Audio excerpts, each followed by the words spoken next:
Somebody's coming! But first I need to tell you about the Cowboys' new boss, Curly Bill Brocious. Herb's coming! Get ready, boys.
Curly Bill took charge of the Cowboys upon the old man's demise. And after that gunfight at the OK Corral, the Clantons wanted revenge. So they murdered Morgan Earp and grievously wounded his older brother, Virgil.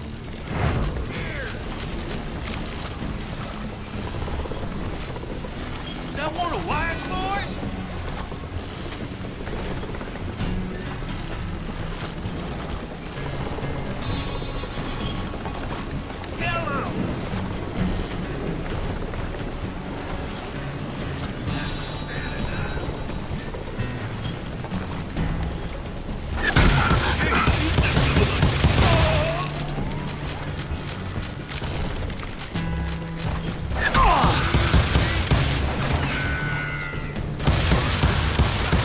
Wyatt and Doc went on what became known as the Vendetta Ride, hunting those outlaws down.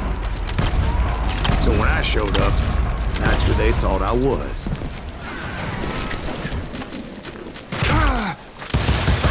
Die, for Christ's sake!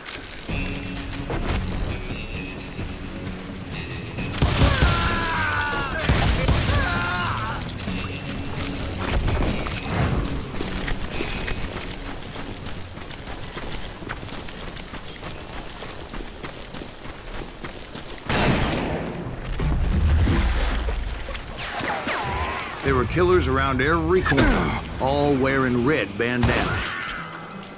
That's how the Cowboys identified each other. And I was beginning to wish I had one myself.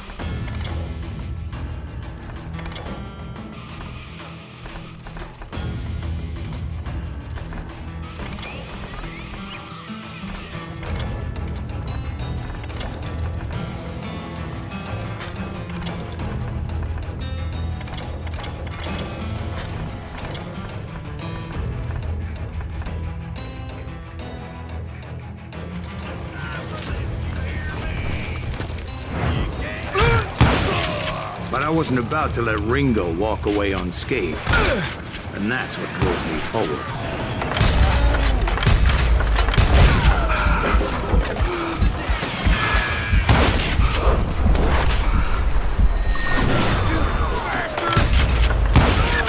They say that Ringo was infernally fast. I hardly saw anyone faster, boy. Certainly not Wyatt Earp. That man was all hat and no cap.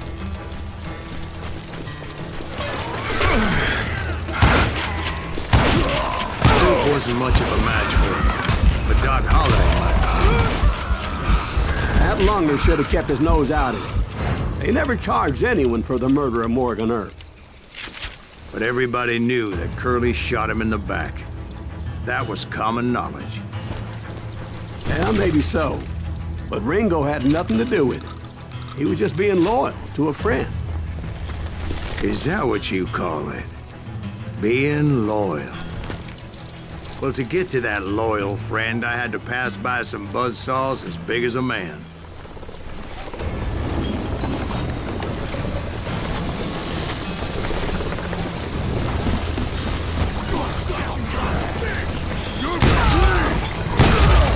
Excuse me, sir. I have a question.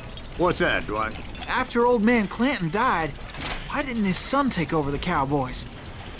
Because Ike Clanton was dumber than a box of rocks and a yellow belly to boot.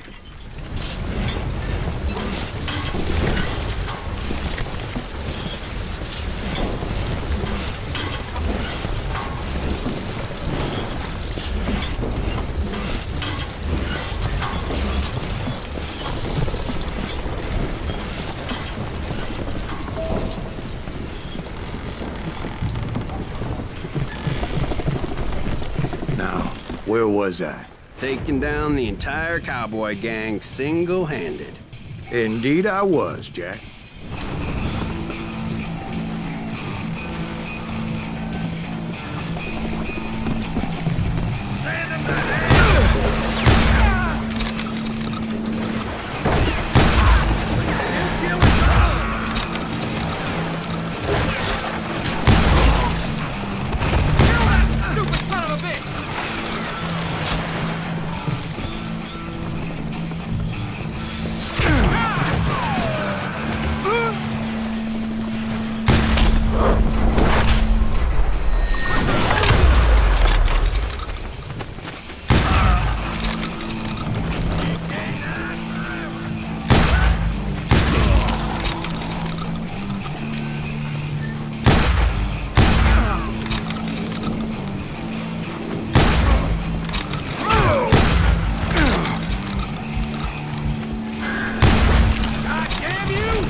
It wasn't easy, as those boys had good cover.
You bastard!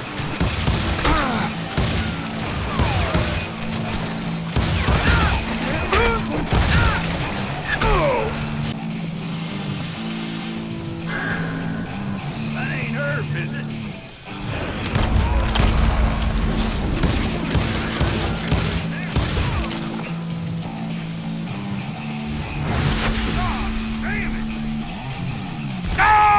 There were carts everywhere, piles of lumber, and God knows what else for people to hide behind.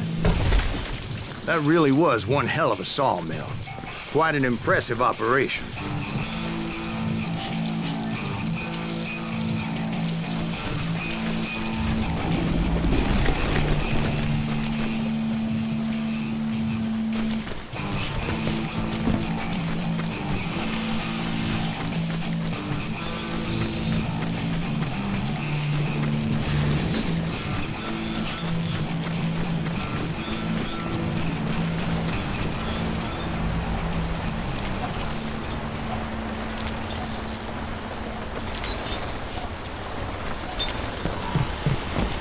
And where was Curly Bill? Did you see him? I'm about to get to that, Ben. Patience. I'm painting a picture here. There was this beautiful waterfall and a crystal clear stream that led to a verdant valley that was truly... Consider your picture painted. What happened next? Well, Finally, the bastards that were still alive made a last stand.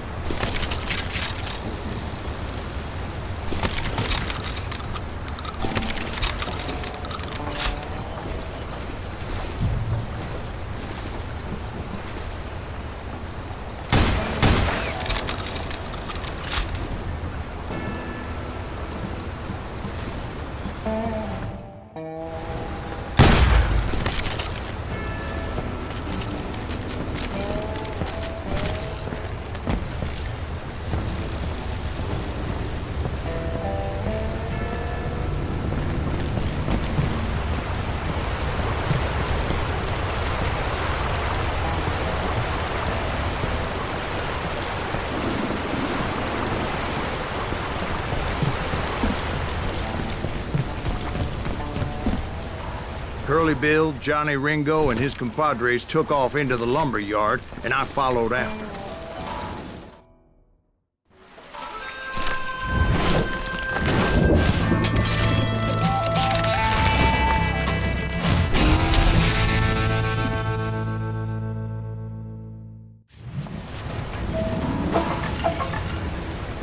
Are you saying they ran? Cowardice was not in Ringo nor Curly Bill's nature.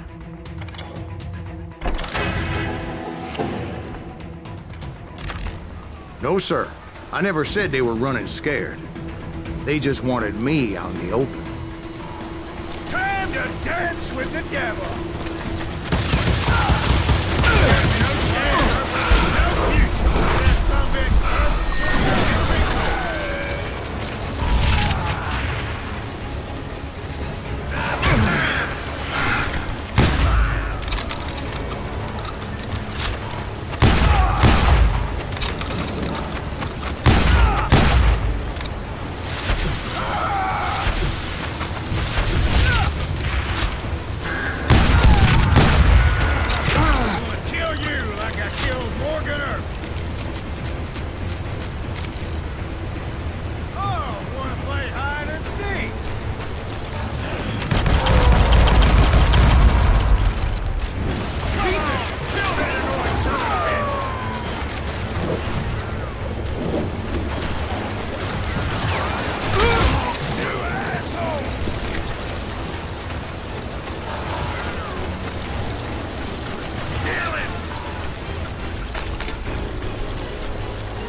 you saying they ran? Cowardice was not in Ringo nor Curly Bill's nature. No, sir. I never said they were running scared. They just wanted me out in the open.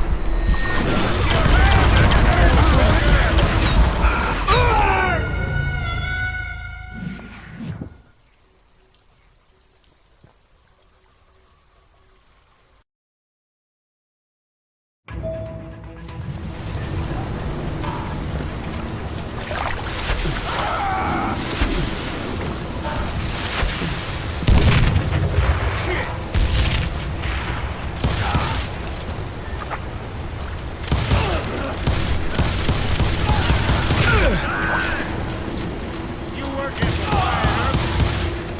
Did that sumbitch Earp send you to kill me?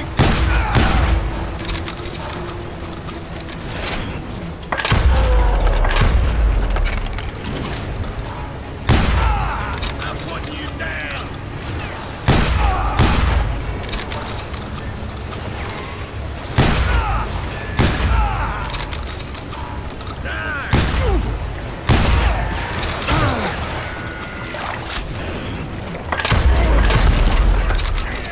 Brocious gave me no choice but to take his life. But Ringo was nowhere to be found. I knew you didn't kill Ringo, because he was found dead in a different location altogether. To this day, his killer is still unknown. Indeed. Took me a few months before I finally tracked his ass to West Turkey Creek Canyon.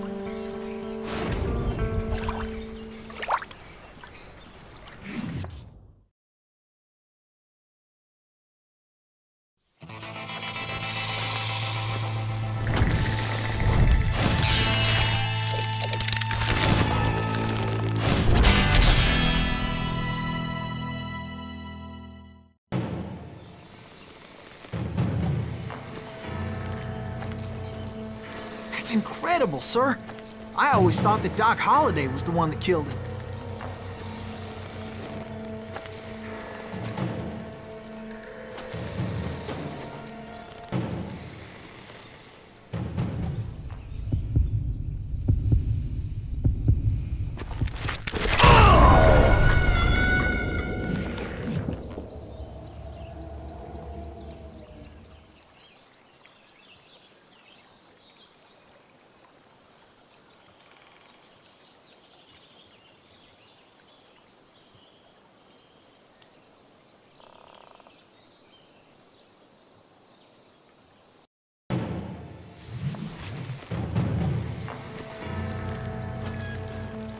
That's incredible, sir.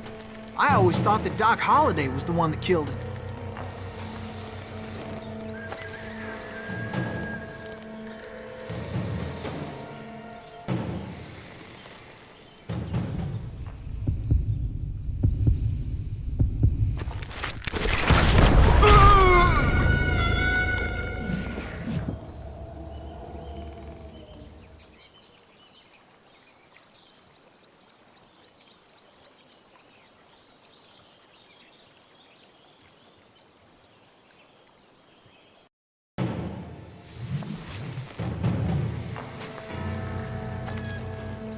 That's incredible, sir. I always thought that Doc Holliday was the one that killed him.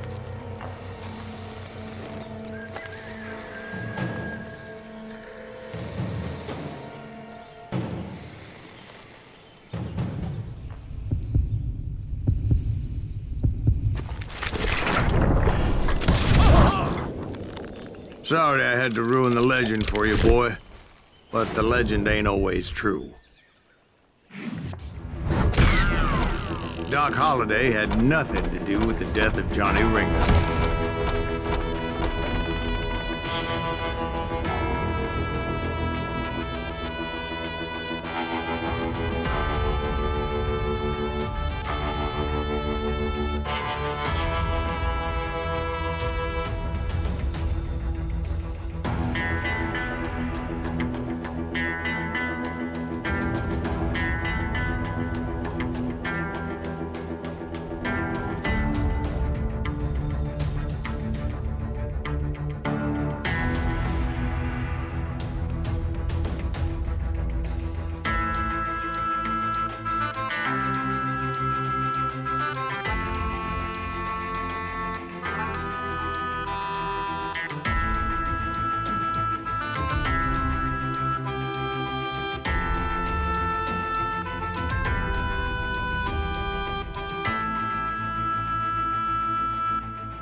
I was paid a healthy bounty for Ringo and Curly Bill, and realized there was real money to be made. That's why I went after Henry Plummer.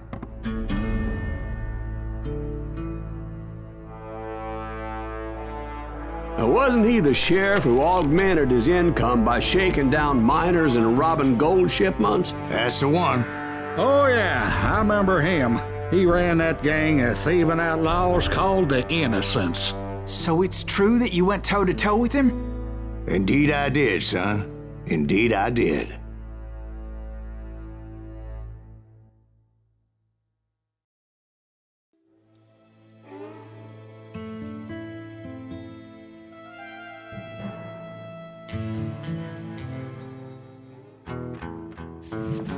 I knew I needed resources if I was going to track down Roscoe Bob Bryant.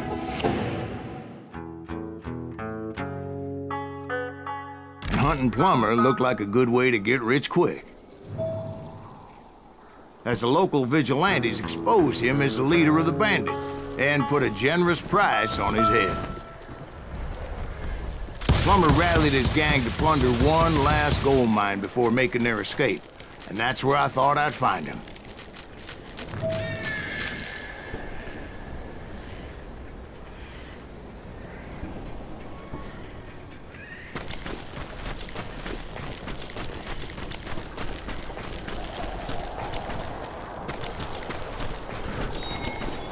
It makes me nervous standing so close to all these goddamn barrels of gunpowder. Why would you be nervous? No one has. As my late father pointed out to me more than once, God made men, and Samuel Colt made them equal.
I knew that dynamite wasn't mine, so I decided the polite thing would be to return it. It was the biggest gold rush since Sutter's Mill in '48.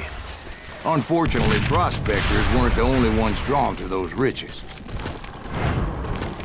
There were thieves and killers, robbing travelers and hijacking gold shipments.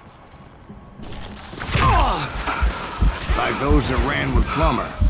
Some were just regular folks I knew from town, drawn by greed and easy pickings. Charlie Crow, the blacksmith. James, who worked in the stable.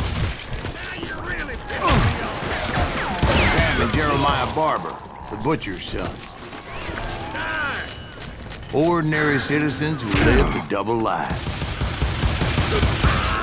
stealing and thieving and murdering their neighbors. Of course, the rest were veterans of the Civil War. Stone-cold killers trained on the bloody fields of Shiloh and Antietam. Dangerous, desperate individuals. This is our goal.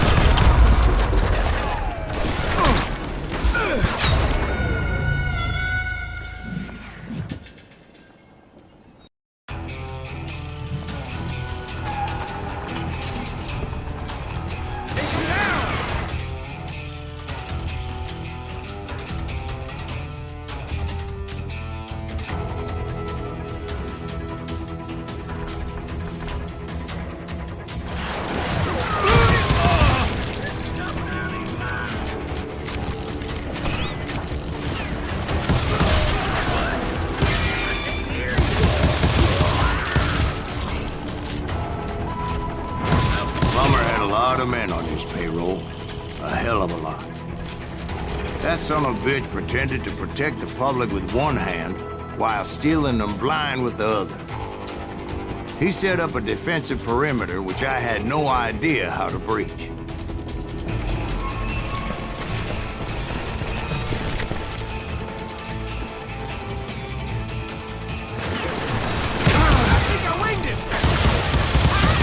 I was outnumbered and in way over my head, but I was too damn stubborn and stupid to realize it.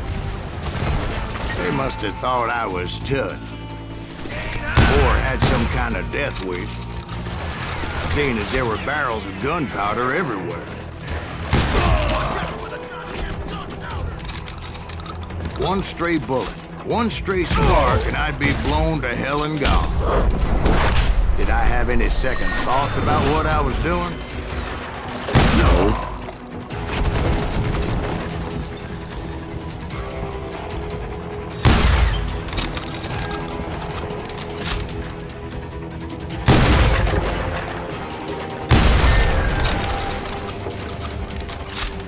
I thought I was some kind of hero.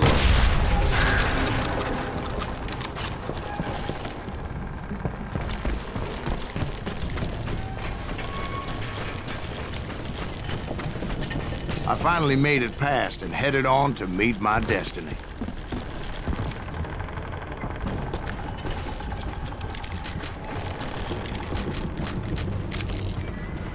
But first, I had something I needed to figure out.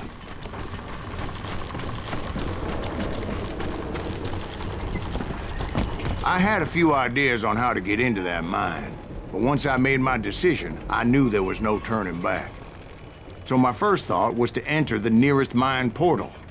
I saw an entrance. Made sense. It was the quickest way in, but that also made it more dangerous, as there would undoubtedly be enemy pickets posted along the way.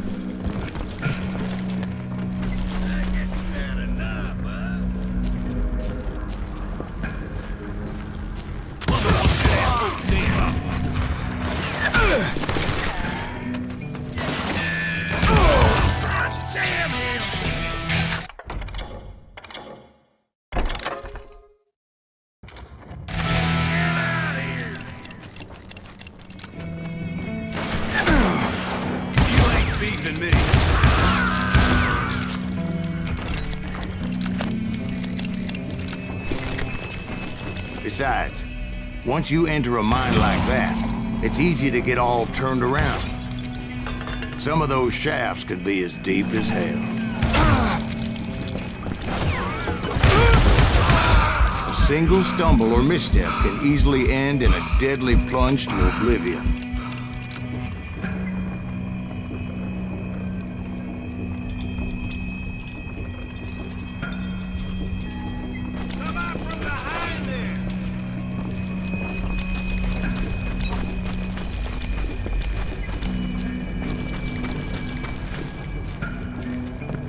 It's you or me?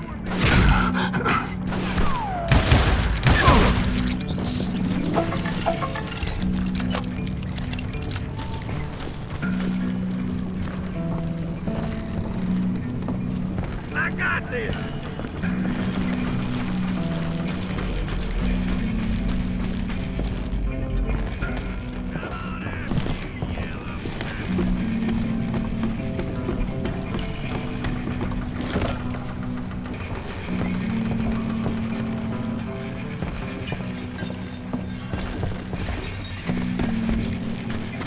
quick reflexes often make up for a lack of common sense. Luckily, I was never one to be easily bushwhacked.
I would just need to be careful not to blow myself to kingdom come.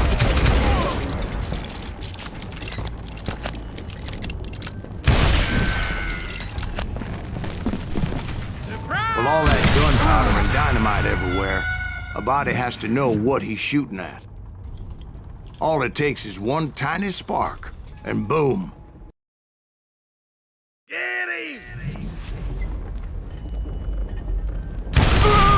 As a boy, I always loved the 4th of July. Take that asshole out!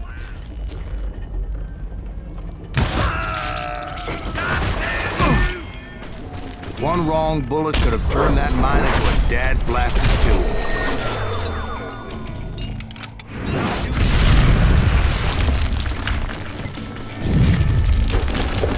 I freely admit that my plan of attack was not just moronic, but clearly insane.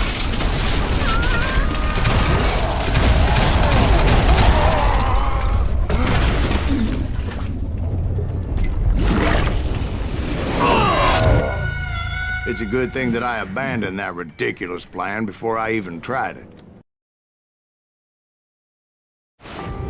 Instead, I spotted a ladder, way into the mine from the opposite side.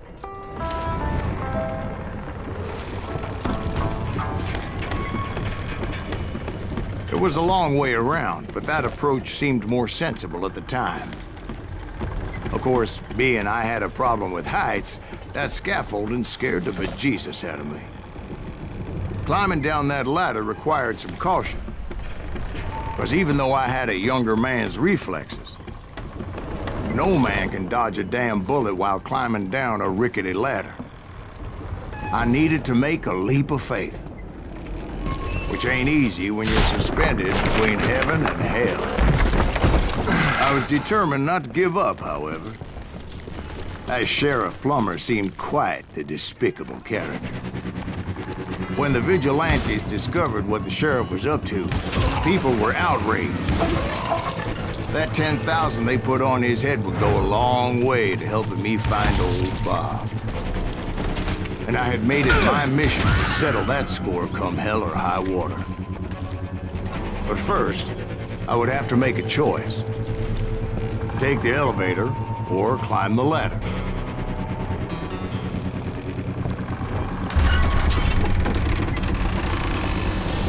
I picked the more convenient and more dangerous route.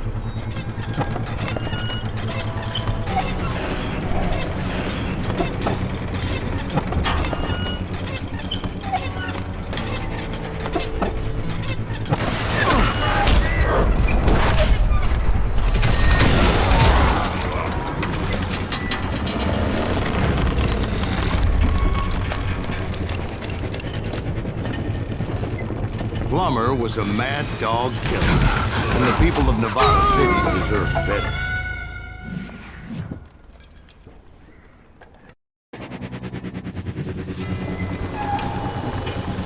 You can run, but... Right, well, he was the sheriff of both places one time or another, but that's neither here nor there. The point was, taking him down would save a lot of lives. including my own.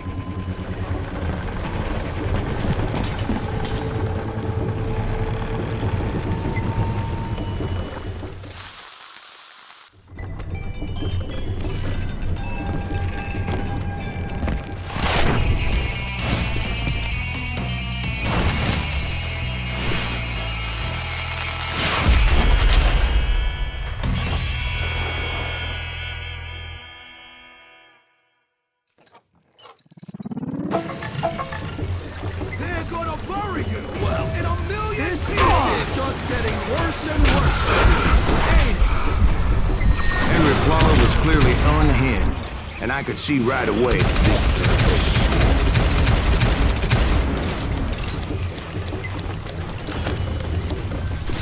Who said you could throw dynamite? You ain't taking me! That had to stop! I can shoot too!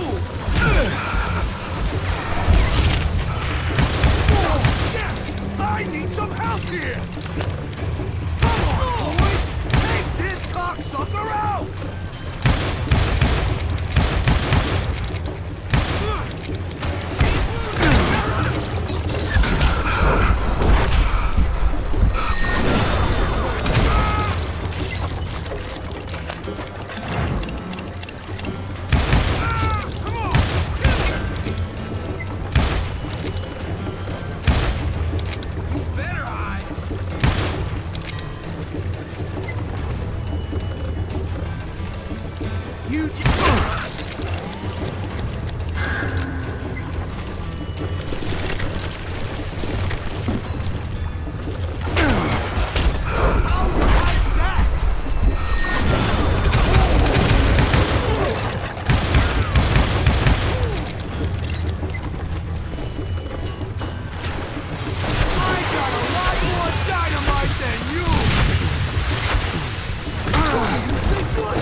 So that's how Henry Plummer died.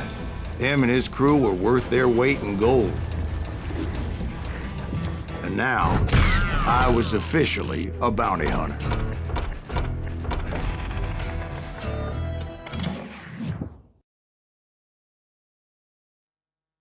So, did you finally go after that Bob feller? Well, I heard word he was in Kansas with John Wesley Hardin. So that's where I went. Where in Kansas?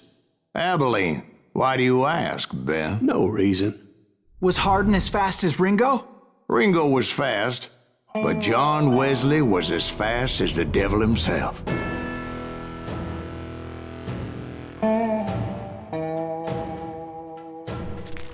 Hell, he killed his first man at 15. From that day forward, he had a price on his head and wouldn't back down for nobody, not even Wild Bill Hickok himself.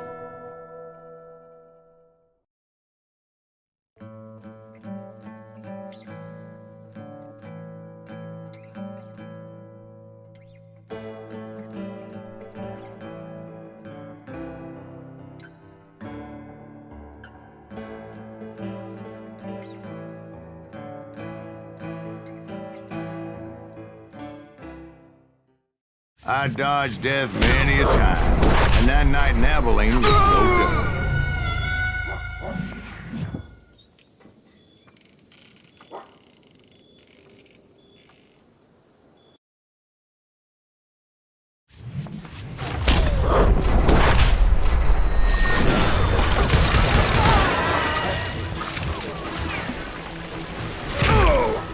was there with the intention of finding that bastard Bob and collecting the bounty on John Wesley.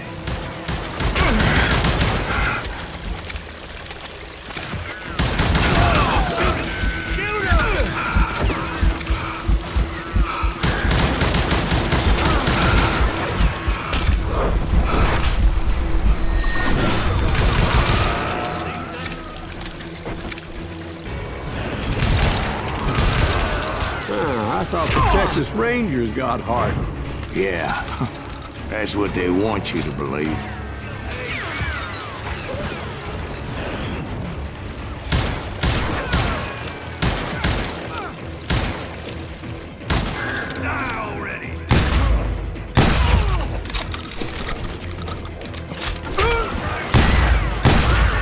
It was cold in a witch's tit and a brass bra that night as I fought my way past his loyal compadres.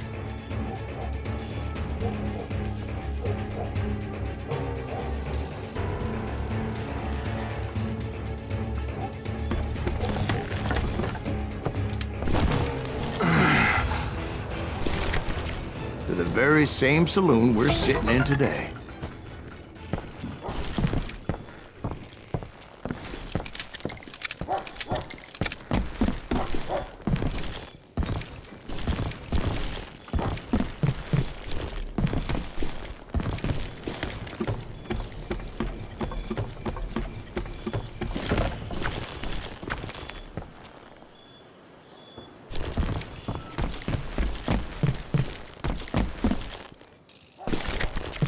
Look around and imagine this place painted in blood. Hardin was waiting for me, and...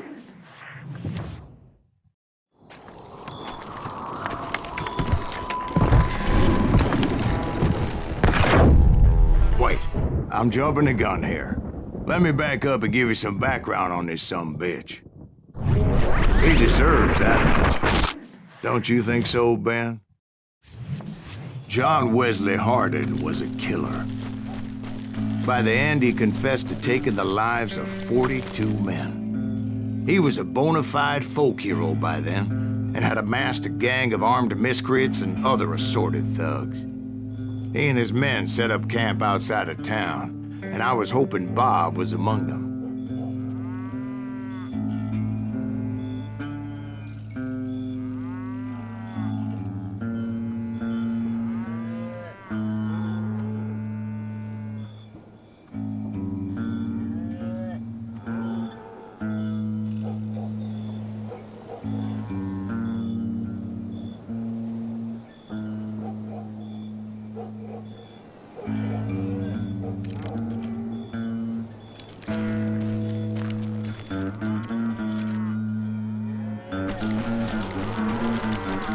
Shit, it's cold out here. Damn it!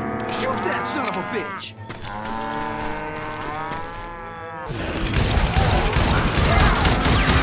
They didn't ask why I was there. They knew. Most of them were wanted as well.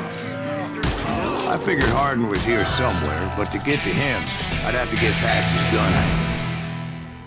I had to spill a lot of blood to find out Hardin wasn't in that camp. He was carousing in town with his closest friends. Hardin's boys apparently didn't want me to reach the Bull's Head. Some were hightailing it into town to inform their jefe of my unwelcomed presence. Yeah, you know you can't beat me.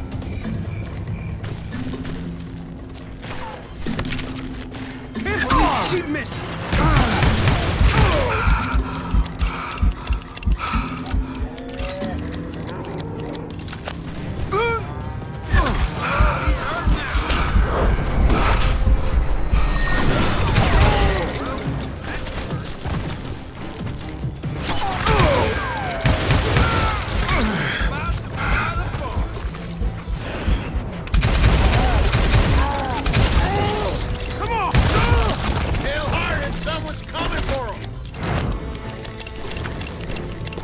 Stop that sumbitch!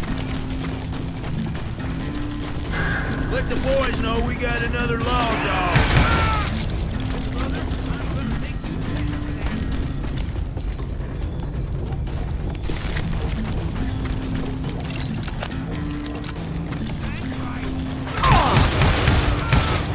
wondered if Bob was among them.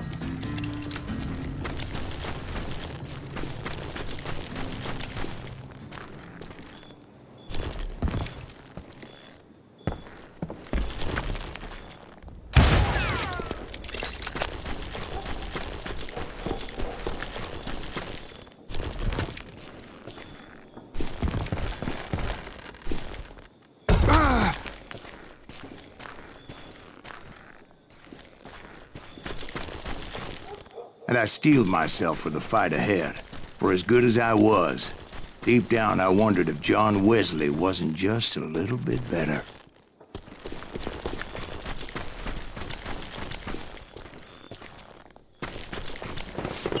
Before I could test my mettle against Hardin, however, I would first need to dispatch his cadre of hired killers.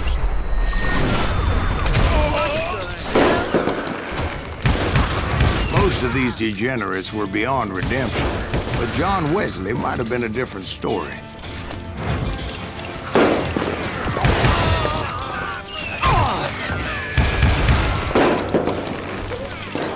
I didn't learn until later that that night was in fact his birthday celebration.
I think I already mentioned that I found Hardin in this very saloon.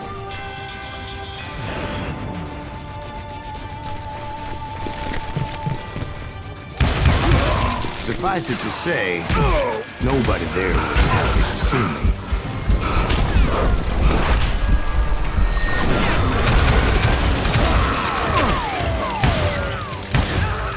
In fact, I felt a certain hostility.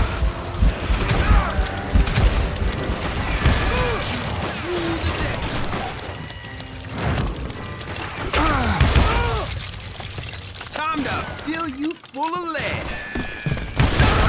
I was disappointed that neither Bob nor John Wesley were among the dead.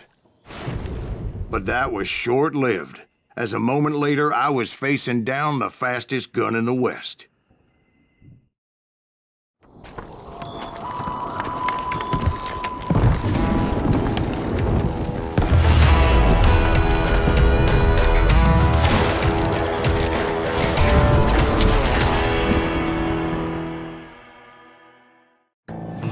I felt a bolt of adrenaline, or maybe that was fear. He was well known for his tricks, and I knew I'd need my own if I was ever to defeat him.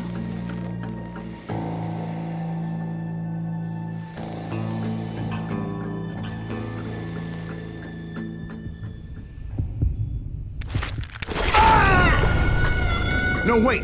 He didn't hit me then. I'm sure of it.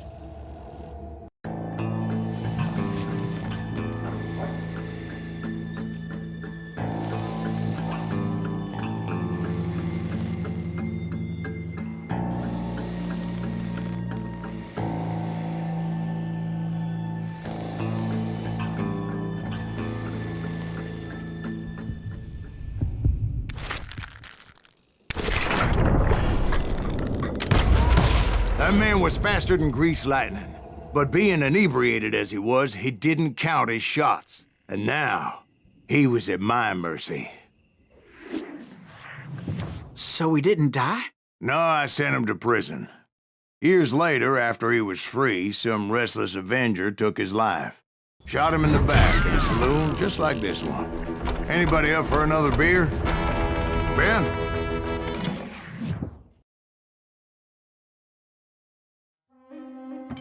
Thank you, darling. Yeah, some say revenge is a dish best served cold. So whatever happened to that Bob guy you were after? Personally, I'd like to hear some of your other adventures. Like, I don't know, do you ever go toe-to-toe with a red man?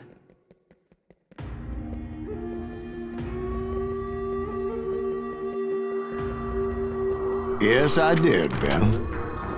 I remember once I was after this renegade Apache, Grey Wolf. Strangely enough, revenge was also his primary motivation.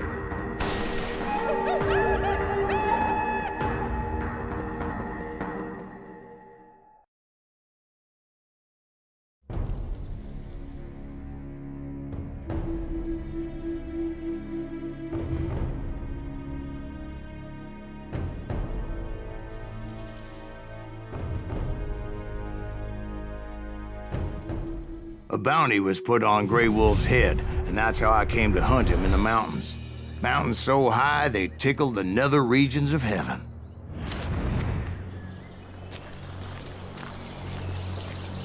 Grey Wolf was a Chiricahua Apache medicine man who had led a war party in revenge for a massacre against his people. The U.S. Army had attacked his tribe during his daughter's sacred sunrise ceremony, and the slaughter was unspeakable. I understood his anger, as there's nothing more traumatic than seeing those you love die in a cruel and painful death.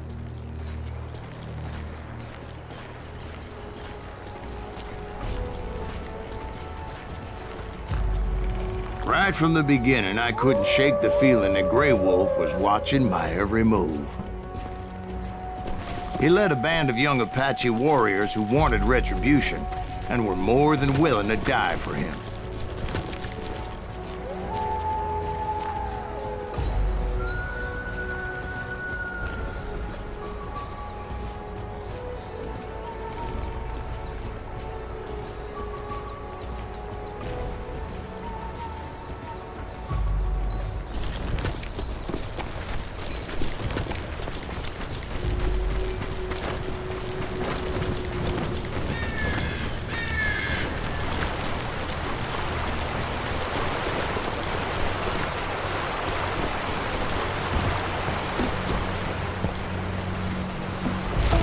They saw me before I saw them. And it crossed my mind that maybe this wasn't such a good idea.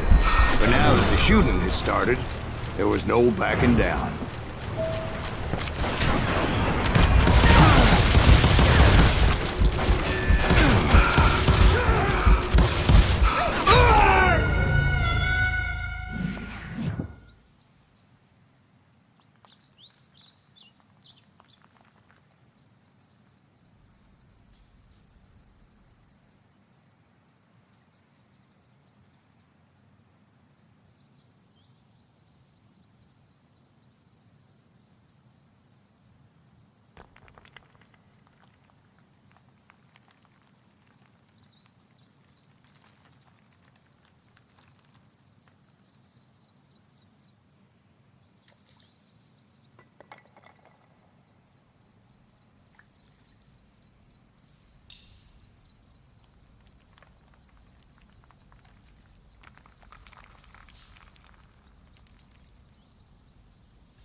my mind that maybe this wasn't such a good idea. But now that the shooting had started, there was no backing down. I saw them before they saw me.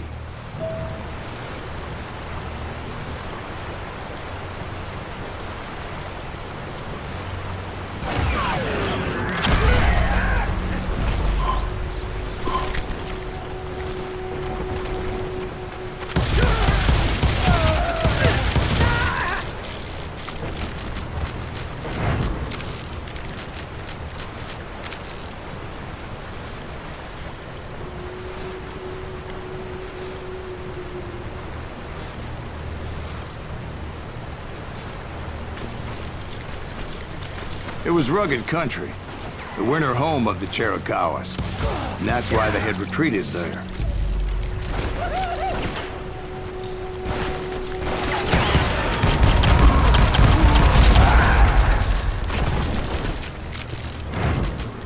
I admit to having some regrets about going after them the way I did. But then again, I got a lot of them.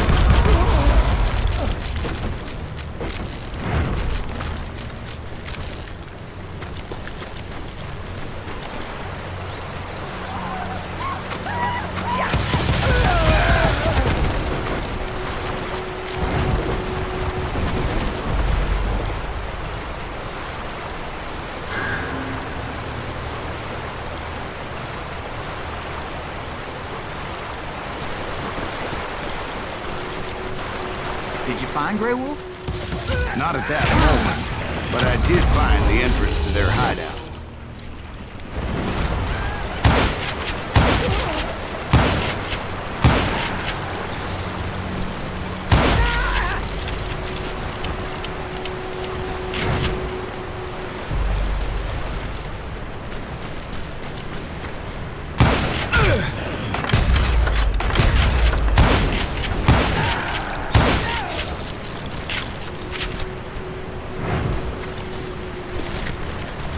Deep crevice that led to a deeper cave. Don't tell me you went in there. Yeah, but it's not out of bravery so much as pure, angry cussedness.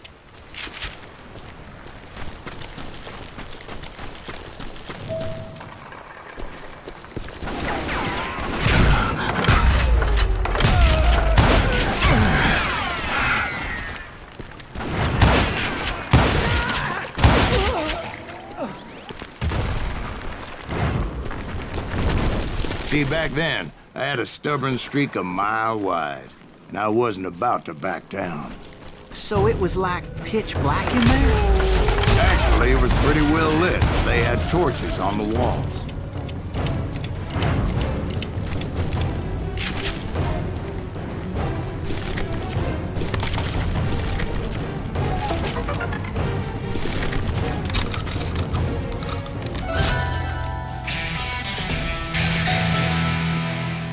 How big was his cave? Big as hell, Ben. Chiricahua had hid out there during the Indian Wars.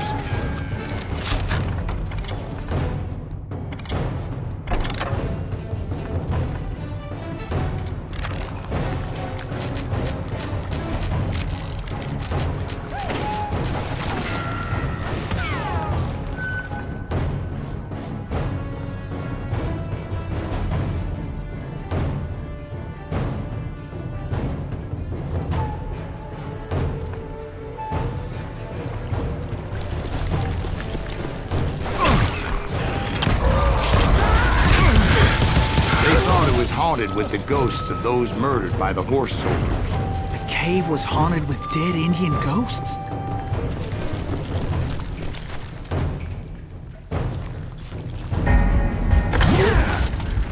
To be honest, I was more concerned with the live ones than the dead ones.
How come you know so much about engines? A few years back, I was married to two Mescalero women.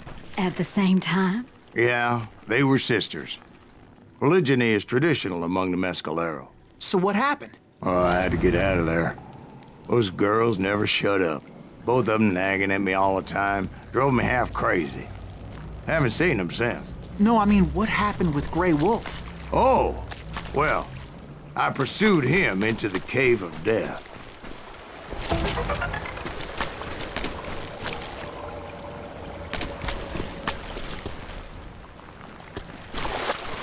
I came upon this flooded grotto, and that's when I saw him. He came to me unarmed and unafraid. His voice echoed in the shadows, and I sensed he meant me no harm. You carry great darkness in your heart, and if you do not release it, it will claim your soul. The sound of his voice put some kind of ancient Indian spell on me. As his story unfolded in my mind, You will come to this place again and kill many more men, and the darkness will grow until it consumes everything that you are. The soul would have no rainbow if the eye had no tears. he said I was a great warrior, a coyote man, unequaled by any other pale-faced warrior, something like that. The snakes will bite shadows of your past until a venom poisons your heart, and an echo of the song of the dead summons the spirits deep from within the mountains. I didn't quite get what he was saying, but there was definitely snakes. And indeed, his warriors surrounded me and attacked me like hungry wolverines.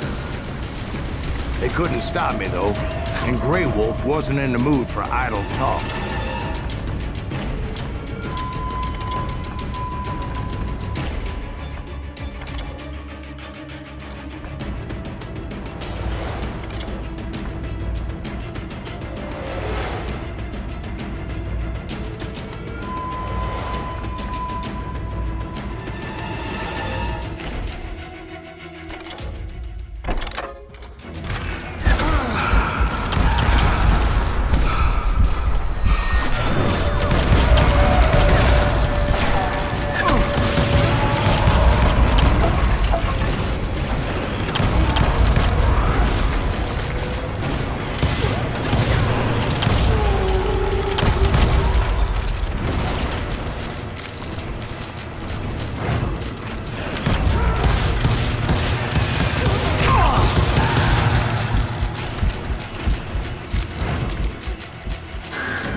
I swear I couldn't see any way out of this trap. But suddenly, one just appeared. Kind of like a miracle.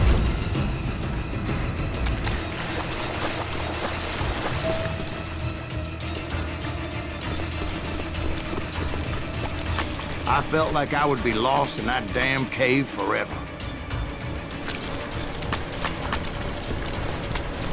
Finally, I found myself back outside, perched on the edge of a precipice, overlooking a thundering whitewater river. To get where I was going required several leaps of faith, but no way in hell I was turning back. I chased after him, determined to make him explain the meaning of all that mumbo-jumbo. Mumbo-jumbo is right. Are you making this all up as you go? A few details may be fuzzy, brother, but I am relating exactly what happened to me. There were dozens of Apache warriors aiming at me from on high. Dozens? Well, maybe not dozens, but there was a lot of them. At least 3 or 4. Well, more than that, little lady.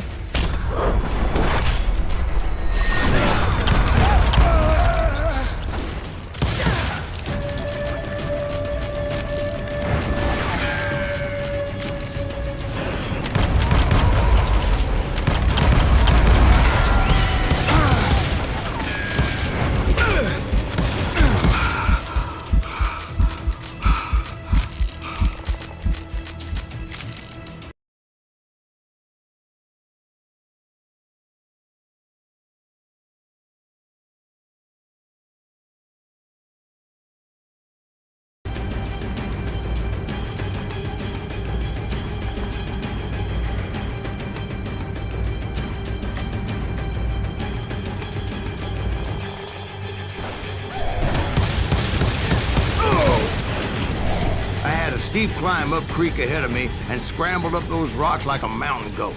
I was determined to locate Grey Wolf and find out exactly what the hell he was trying to tell me.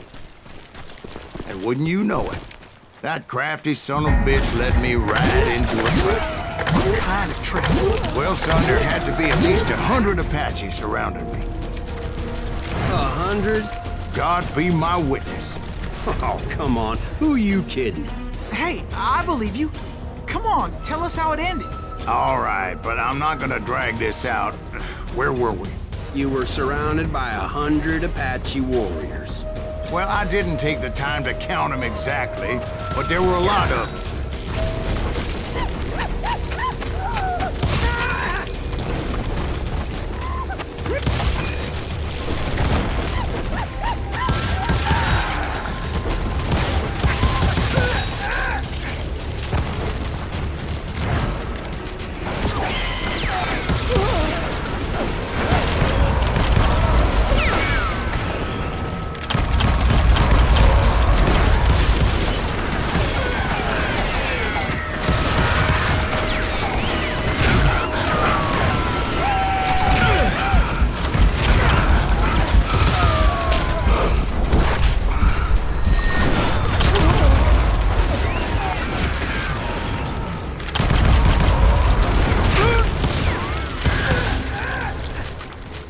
And in the end, a path appeared before me that I had not seen before.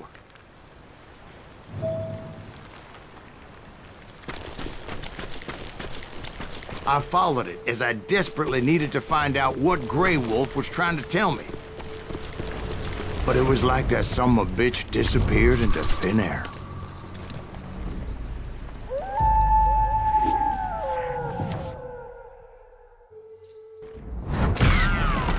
Never did find him. And never did collect my goddamn bounty.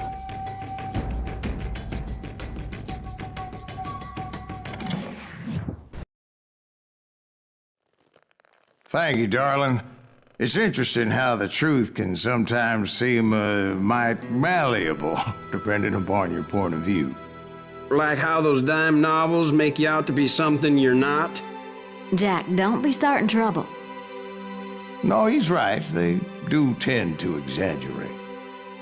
Did they exaggerate your part in taking down the Daltons? Well, I was there in the flesh, boy, so I saw what happened firsthand.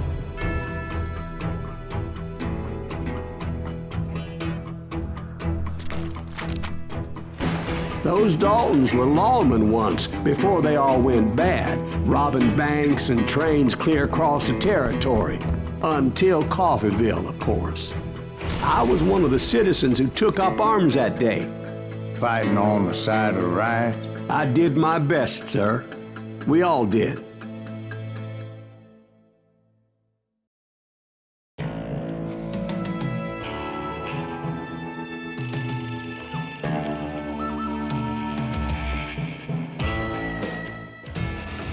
It was early morning. One of my friends was a local gunsmith, and he handed out firearms to anybody who'd take one. You see, the Daltons got it in their heads to rob 2 banks at the same time. 2 banks on the same damn street. Story was Bob Dalton's girl was always riding him about how he had no ambition. Oh, you're nobody next to Jesse James, she'd say. Finally, the bastard took his brothers to Coffeeville just to shut her up. Right. It's always the woman's fault.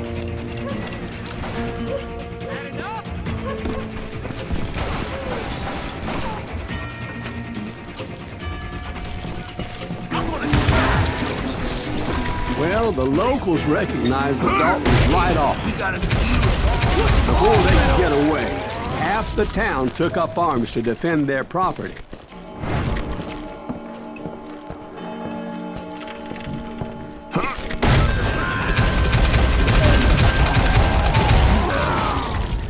The brothers paid dearly for their stupidity, but everybody knows they had it coming. There's more to it than that.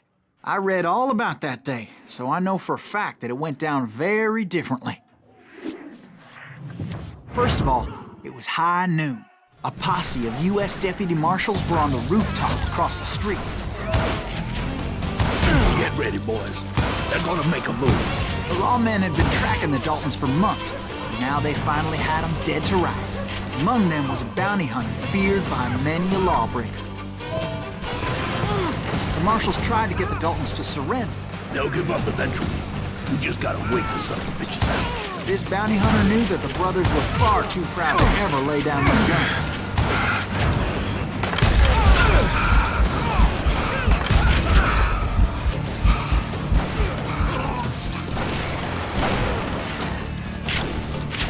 He went in there alone to confront those criminals.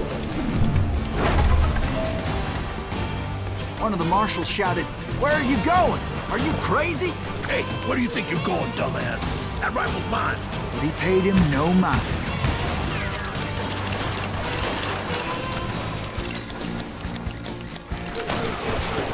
He saw a way to get around to the back of the bank.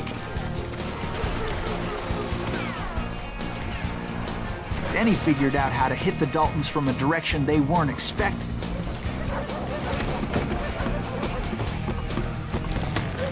A moment later, he was climbing up a steep ladder, laughing at danger as he did. It was brave men like him who risked their lives to tame this wild country.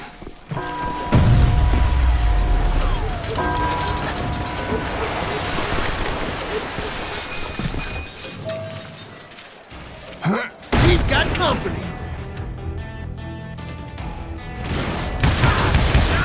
Heroic men like him, who did what other men couldn't or wouldn't.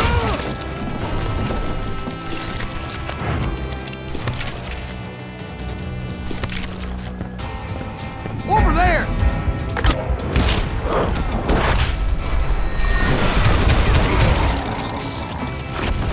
That's Silas Greaves. What the hell? Blam!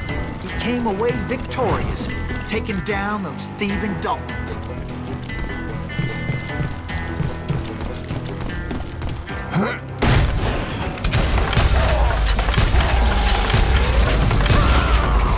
His name was Silas Greaves, and when the dust finally settled, he was the last man standing. Sorry, kid, but that just wasn't the way it happened.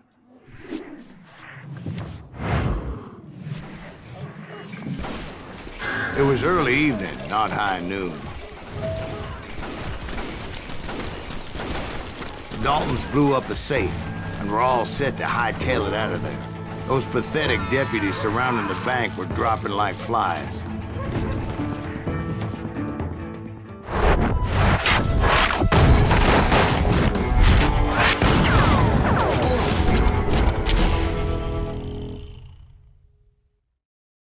I'd been tracking those jokers for months, waiting for them to do something reckless.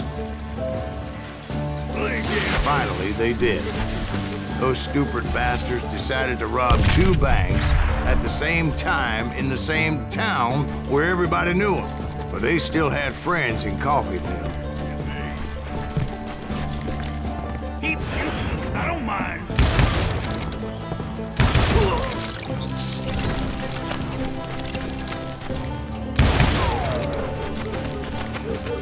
Hey, you got us evil. Holes in 'em! And those friends came after me like a pack of wild dogs. Tooth and nail. They were coming at me from all directions.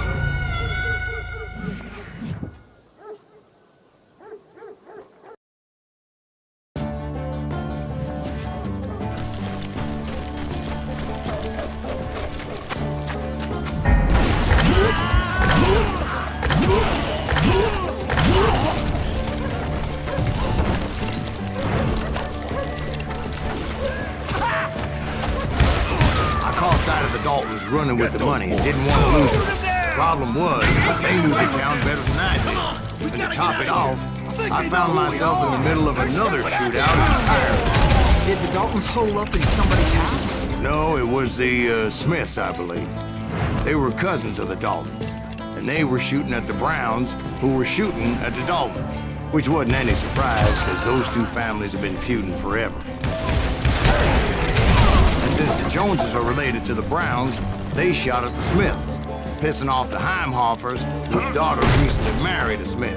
Well, bullets were flying every which way as all the old feuds in Kansas caught fire all at once. There was a hell of a lot of pissed off people in Coffeyville that day. But that's just the way life is sometimes. Shit happens.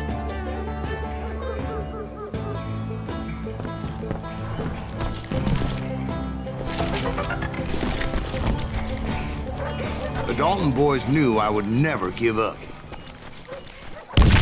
Those Daltons weren't the sharpest knives in the drawer, but they always stood together. They set a trap to slow me down and allow at least 2 of them to escape. The third brother stayed behind to plant me, just in case that trap of theirs didn't work.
It was Emmett, the youngest, and he decided to stand his ground and face me down.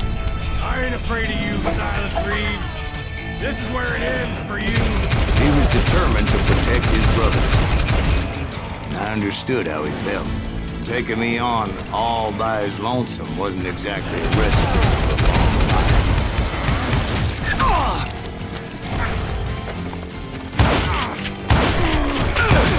You ain't getting by me, Greaves.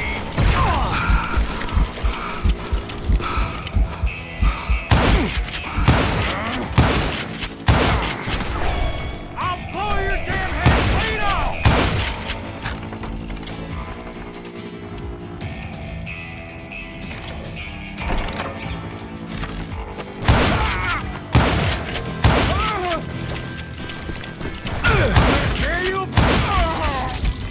But Emmett Dalton survived the robbery in Coffeyville. He's the only Dalton who did.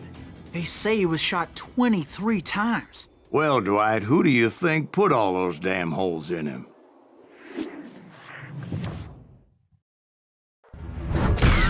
But I have to admit, that boy had grit.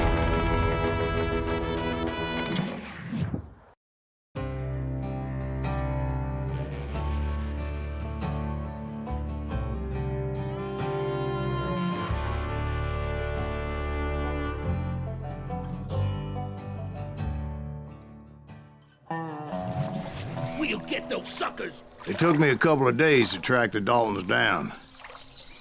They can't get away with this! And in that time, a whole posse of local vigilantes offered to lend a hand. We'll track him to the ends of the earth. They seemed as determined as me to find those outlaws. But as we headed into those swamps, it was like I had my own private army. There was no way those boys were getting away this time.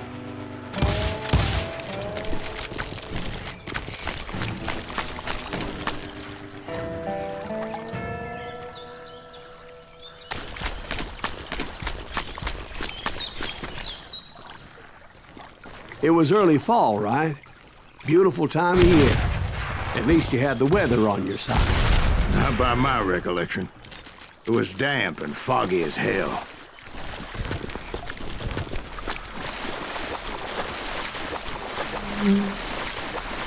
It was tough to stay on a true course, so we kept an eye out for landmarks.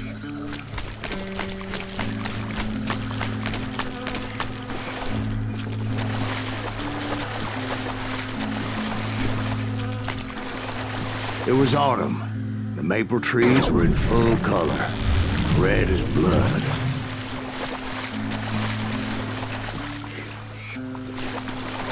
The rains that year were torrential, so the whole area was flooded. The vigilantes had spread out wide, and pretty soon I couldn't see anybody.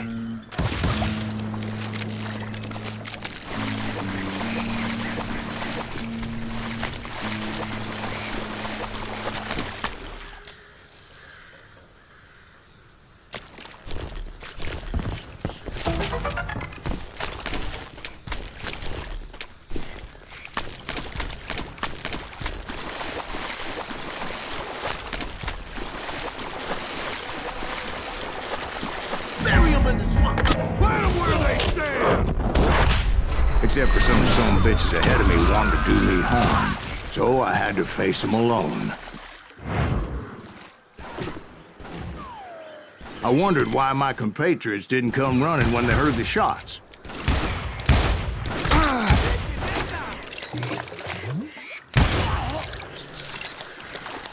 Come out from behind there.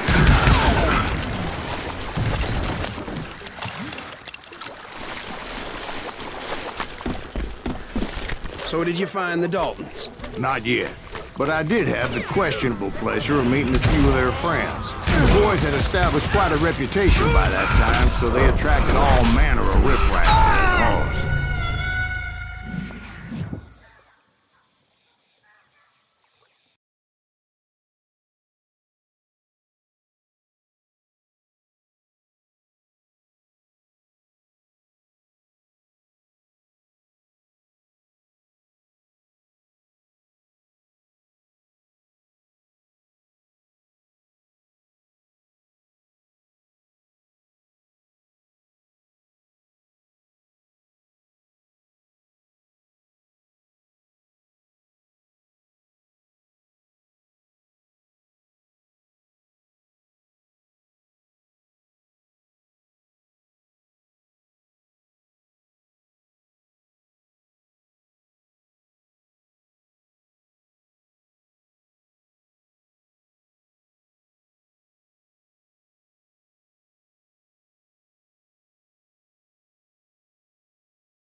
do this.